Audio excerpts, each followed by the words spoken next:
What's up, Internet? This is Rambling Josh, and today I want to do something a little bit different. Today I'm going to be talking a bit about Arc the Lad 3, and more specifically, I want to discuss why I will not be doing a Let's Play of this game. So, for the past a little over half a year, I guess, I've been kind of marathoning Arc the Lad 1 and then Arc the Lad 2. So it comes to reason that I would want to do Arc the Lad 3, but like I said, I will not be doing that. So I'm gonna discuss, basically just kind of almost do like a mini review of the game, I guess. And in the background, you will see footage from the game. This is recorded from a save file for my clear game that I did probably about a year and a half ago at this point. And yeah, so to get things started, I figured I would talk about the things that I do like about the game. Because why not? Seems like a good place to start. So, one of the first things is I like the graphics. Well, I don't know. It's a little bit of a mixed bag, I guess. Like, it's kind of a stylistic choice. There's something to be said, I think, for I guess I would call it almost like high-quality retro graphics in the first and second Arc the Lad game. Specifically the second one. The first one didn't have that good graphics. But they went for a bit of a different style in Arc the Lad 3. And for the most part it looks pretty clean and good and all that jazz. There are some kind of weird parts to it, like the way the game's grid works is a little bit strange and stuff like that. But I will get to that in a little bit. I also like their battle system. For the most part, it seems like they did a good job of making it a little bit more interesting. What you're going to see here in this video is, and the footage in the background here is not the best example ever, but in a lot of the story missions and such, they did a good job of adding more kind of things like environmental hazards and set pieces and all that to kind of make the average battle a little bit more interesting. Also, they did a lot of work. Well, I don't know how much work it is, but they did a handful of things to kind of tighten up the battles a little bit so that they're a little bit more snappy. You're not left sitting around waiting for stuff forever. Like, I complained quite a few times in Arc the Lad 2 about how you had to wait for every enemy to sit there and then die and then explode into coins and all that. But everything from spell animations to numbers popping up to enemies dying is all very quick in Arc the Lad 3, and I appreciate that. Unfortunately, well no, I was going to say there's nothing else beside that I like, but that's actually not true. I think one of the biggest strengths of Arc the Lad 3 is its cast of characters. So Arc 3 has a much smaller cast. I think you have, for most of the game you only have like 4 or 5 characters. Towards the end it grows out a little bit, and you have, how many do you have? You have 1, 2, 3, 4, 5, 6, and a guest character, I think. So there's a guest slot that is occasionally filled, and it's actually filled by, I don't know if it's always or just most of the time, it's actually filled by a character from Arc the Lad 2. So that's kind of neat. Actually, I think there's another character, like, if you see here in this video, there's a character named Henriette. I'm not sure if I counted her. Whatever. Apparently I'm failing at counting right now. But she's like a bonus character. You have to do a very specific sequence of events throughout the game to recruit her. I have her on my party, but whatever. I'm getting off topic now. So the point is, the cast is a lot smaller, which means that there's a lot more time to kind of develop each one individually. And that's kind of neat. The way the characters kind of interact with each other, and even just the script on the whole, is pretty cool. It's for the most part it's pretty entertaining. It's funny.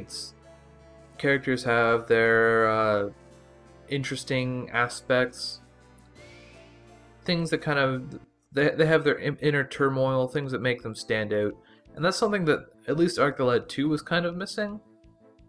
A lot of the characters in Arc 2 never really got that much time to shine. There's a couple that did, but a lot of them just never really did. And some of the better defined characters are characters that got their time in the sun in Arc 1. I mean, if you look like a character like Elk or Lisa, and even Shu, like, they had the entire screen and they were really interesting, fairly interesting characters at least, in Arc 2, but as soon as the cast from Arc the Lad 1 started joining, it's like they were just like out the window, they were second fiddle, and that's kind of annoying. But in Arc 3, all the characters have they have that extra time to kind of show who they are and kind of grow a relationship with each other, and that's I really appreciate that. There are some, well, not necessarily downsides with that, but anyways, that's pretty much it so far as things that I liked about the game. So let's start talking about the things that I didn't like, some of which I've been alluding to already. So I guess just to start from the top, the grid system in this game is very weird, and I guess you get used to it eventually, but it's never really feels normal. So the way the grid in this works, as you may have noticed from the video by now, the squares in this game, both in battle and in normal adventure time, the squares are wider than they are tall, which gives everything kind of a weird, like, diagonal view. So it just feels really weird when you're walking, that when you're going horizontally, you're moving faster than you are moving when you're going vertically. Also, characters have a kind of, they feel like they're too tall almost. I guess it's a little bit more realistic view of the body, but I kind of feel like I prefer the normal stylized sprite approach to this, but that's more of a personal choice than anything. In terms of like the casting characters, one of the big downsides to this game, I guess it doesn't really necessarily have anything to do specifically with the characters or the dialogue or anything like that. But one of the things that Arc the Lad 3 does is it ties everything to the guild. So the whole story is that your main character, Alec, is, I believe his parents died in the kind of annihilation of the world at the end of Arc the Lad 2, or something like that. And he got saved by a hunter or something, and so when he turns into like a teenager, he's like, I want to be a hunter. So he tries really hard to be a hunter, and then everything in existence revolves around the guild at that point. And at first it seemed like a pretty interesting idea. From a game design point of view, it's a good idea to pick one thing and just kind of revolve your whole game around it, or have everything tie back to it. It's a good way to consolidate your ideas and all that. But in the long run, I don't feel like it really worked out that well. And it might not necessarily be the guild or that mechanic's fault, so much as the content that's actually in the game. So, in Arc the Lad 1, there was something like, there were 58 guild jobs to do, and then there were wanted monsters, and then there were the story missions. In Arc the Lad 3, there are, I don't even know how many wanted monsters, and there are 120 guild jobs. Obviously, like, that's a ton of jobs. Obviously, some of those are story missions, but it's safe to say that there are way more kind of side jobs to do than in Arc the Lad 2.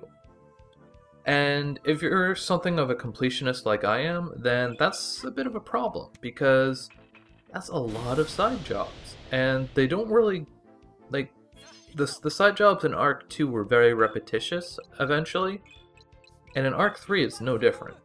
Like, for a lot of it, they try fairly hard to make the jobs kind of interesting and stand out. A lot of the jobs have, so, like, storylines that stretch across, like, multiple jobs, and interesting characters that you meet along the way. Well, I say interesting.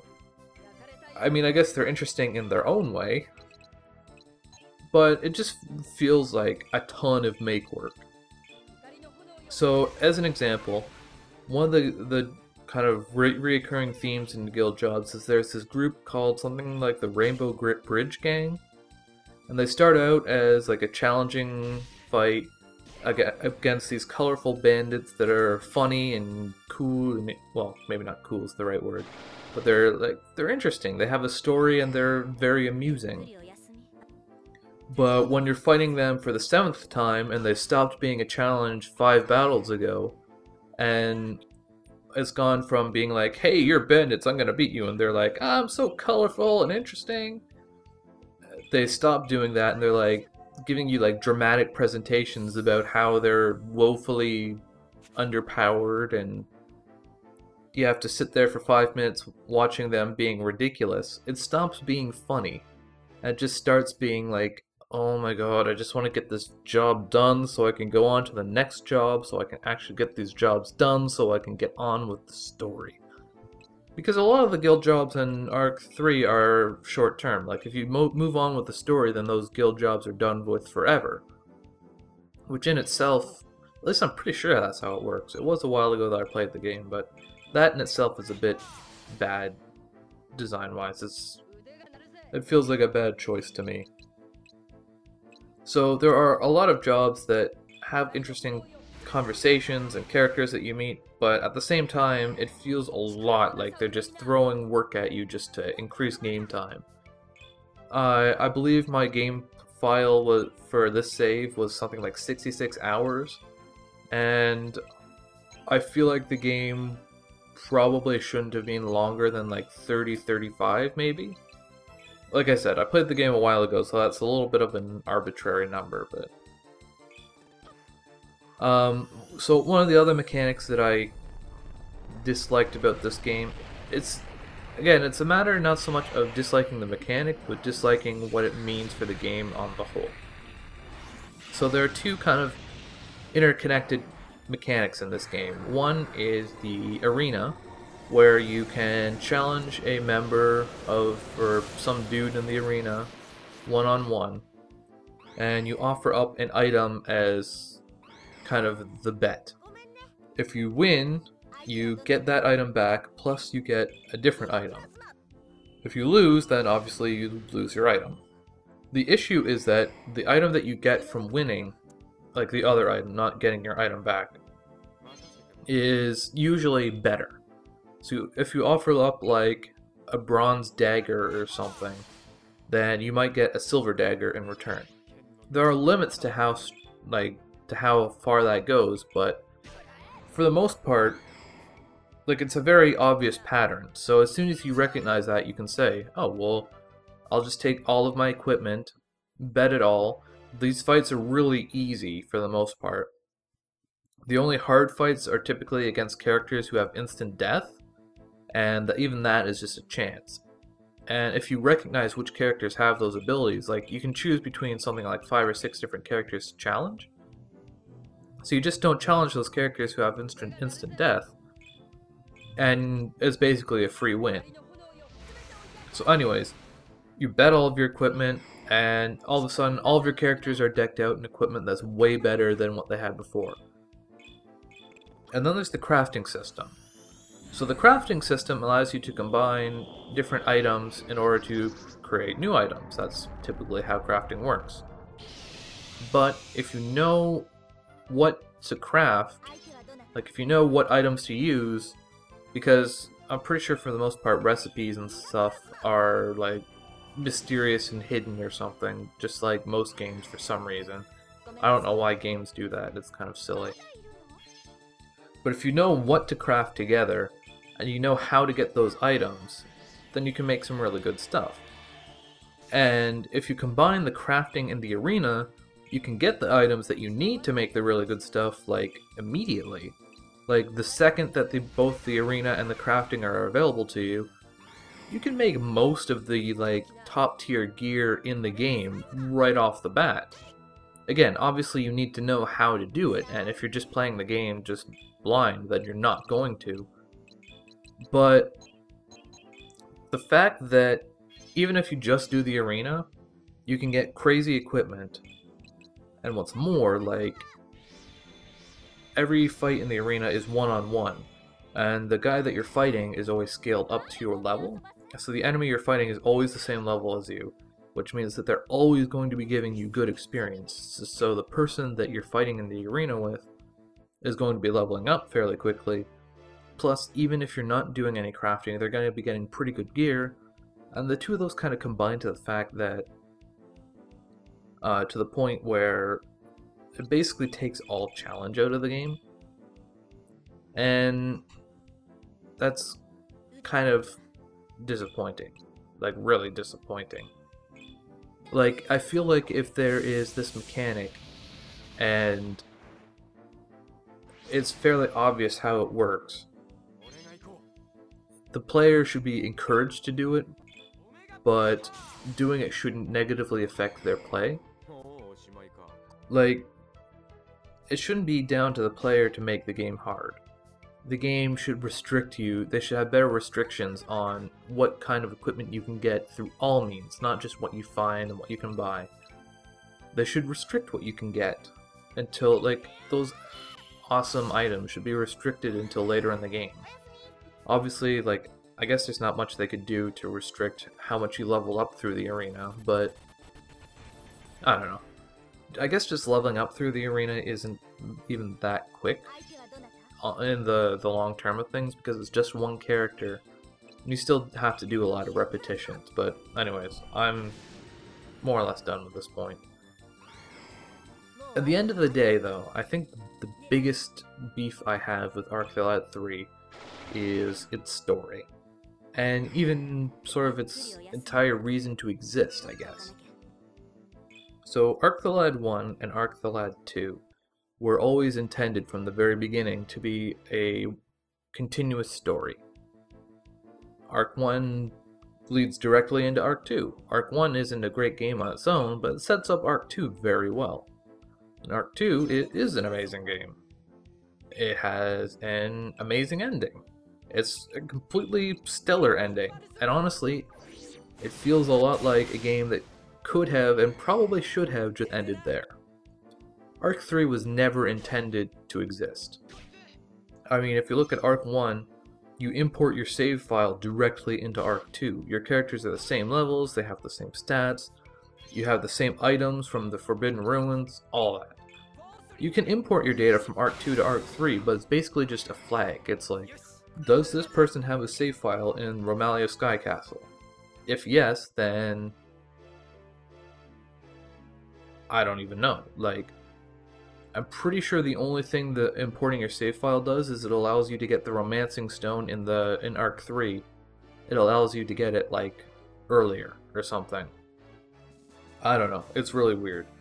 But the point is that it's obvious that it was just kind of forced in there.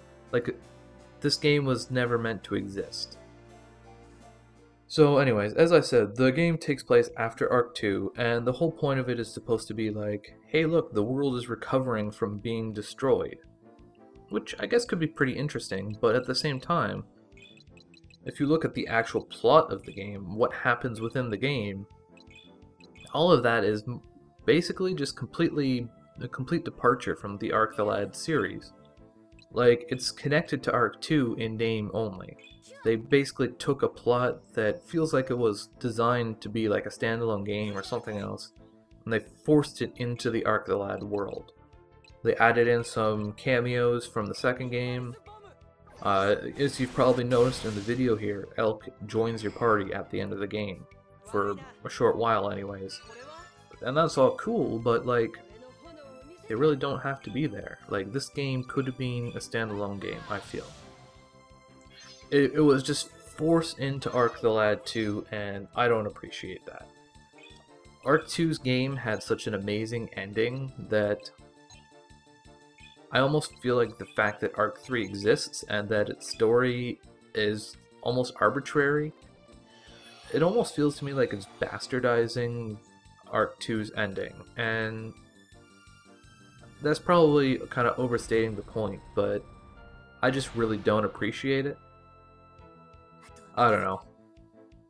I probably am a little overcritical of it. In the end of the day, Arc 3 is not a bad game. It just doesn't really feel like there's much point to it. And it feels kind of like the whole thing was just forced. It's just milking the franchise, which was pretty popular in Japan. Like at least I'm pretty sure it was. I don't know. In the end, it's not a terrible game, but it's not one that I plan to ever play again, and I'm definitely not going to be LPing it if that's the case. So those are my reasons. I'm kind of ranting at this point, but whatever. Anyways, I will catch you later.